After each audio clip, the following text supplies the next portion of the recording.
আজকে বেশ ভালো করে গুছিয়ে রান্না বান্না করলাম। তো গুছিয়ে রান্না বলতে কিন্তু আজকে আঁশের পর্ব রাখিনি, আজকে সব নিরামিষ রান্নাই করেছি।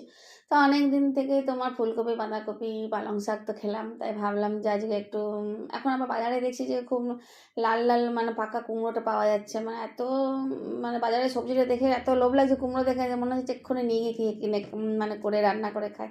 তো ওই জন্য আজকে ভাবলাম যে তোমার পুঁই শাক আর কুমড়ো দিয়ে একটা তরকারি করে খেয়েছি, দুর্দান্ত খেতে হয়েছিল, বুঝলে, দুর্দান্ত। তোমরাও খুব ভালো রাঁধো আমি জানি, কিন্তু আমিও খুব ভালো রাঁধি, আমিও খুব ভালো রেঁধেছি জানো।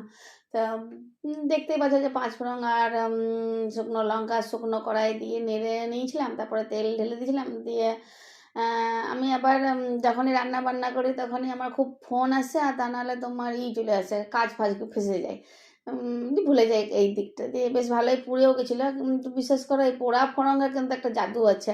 রান্নাটা এত দুর্দান্ত খেতে হয়েছিল, এত টেস্ট হয়েছিল যে বলার নেই। আর কুমড়ো তরকারি একটু মিষ্টি হলে তো বেশ ভালোই হয়।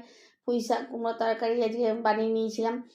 আর মানে কি বলবো তোমাকে, প্রথমে ভাবলাম যে ভিডিও বানাচ্ছি তো একটু মাছের মাথা বা তেল নিয়ে আসি, দিয়ে তরকারি দিয়ে দেবো, কিন্তু হিম্মত করতে পারলাম না, এত ঠান্ডা এত ঠান্ডা। তো আজকে এই পর্যন্তই মানে রান্নাটা করলাম, পরে আবার না একদিন মাছের মাথা নয়তো চিংড়ি মাছ এসব দিয়ে রান্নাটা তোমরা দেখোই ভিডিওতে, এটা নতুন কিছু নয়, আবার একদিন খাওয়া যাবে। আর এদিকে আজকে রান্না করলাম কি জানো তো, মাকে বলেছিলাম যে একটু মুসুরির ডাল ভিজিয়ে রেখে দিও, মুসুরির ডালের বড়া ঝাল করবো। ঝাল করার কথা ভাবতে ভাবতে ভাবলাম ওটা নতুন ধরনের কিছু হলো না, তোমাদেরকে দেখানো।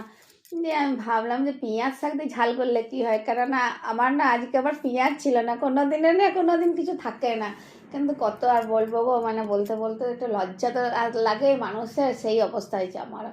তো তাই ভাবলাম পেঁয়াজ নিতে গিয়ে যে পেঁয়াজ শাক তো আছে, দিয়ে পেঁয়াজ শাক আর ওই আলু ভাজার মতো করে আলুগুলো কেটে নিয়ে ভালো করে ভেজে নিয়ে আর সর্ষে পোস্ত বাটা কাঁচা লঙ্কা বাটা এইসব দিয়ে পরে ঝালটি করেছিলাম, বেশ খেতে লাগলো ভাতের সাথে।